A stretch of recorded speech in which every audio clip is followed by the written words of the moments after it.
অসম ভিত্তিত নাওখেল প্ৰতিযোগিতাৰ উদ্বোধন লোকে লোকাৰণ্য কলসী নদীৰ দুয়োপাৰ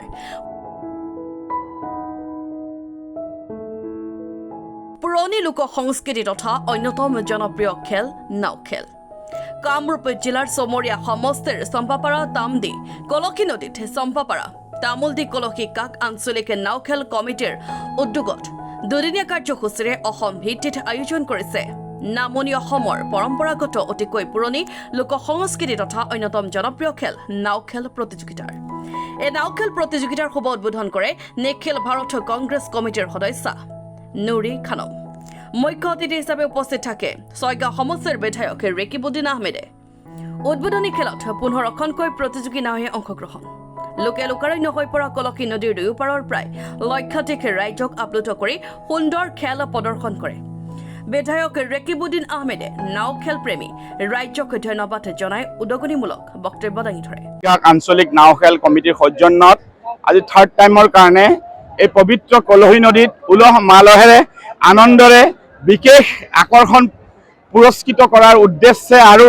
এক সম্প্ৰীতিৰ মিলাপ্ৰীতি বাতাবৰণৰ যোগেদি অনাগত বহু কম দিনৰ ভিতৰত দুৰ্গা পূজা আৰম্ভ হ'ব আৰু আজি আটাইতকৈ এটা পবিত্ৰ দিন আজি মহামানৱ মহাত্মা গান্ধীৰ গান্ধী জয়ন্তী এই দিনটোত নাওখেল কমিটিয়ে এক বিশাল আয়োজন কৰি যি আনন্দৰ পৰিৱেশ ঘটাইছে মানুহ ইমান হাজাৰ বিজাৰ মানুহ আনন্দৰে ইয়াত উপস্থিত হৈছে ই এটা আমাৰ পুৰণীয়া কামৰূপৰ মিলাপ্ৰীতিৰ এক বাহক আৰু মই আশা কৰোঁ এই পুৰণি নাওখেল সংস্কৃতিক অনাগত সময়ত সংৰক্ষণ কৰিব লাগিব নৱপ্ৰজন্মৰ কাৰণে তাৰ কাৰণে আমাক আন্দোলনৰ প্ৰয়োজন আছে অসমৰ ভিতৰত যিসমূহ নাওখেল পানীক উদ্দেশ্য কৰি ব্ৰহ্মপুত্ৰক উদ্দেশ্য কৰি নাও জানক উদ্দেশ্য কৰি হয় এই খেলসমূহৰ লগতে কিছুমান পুৰণি গীত থাকে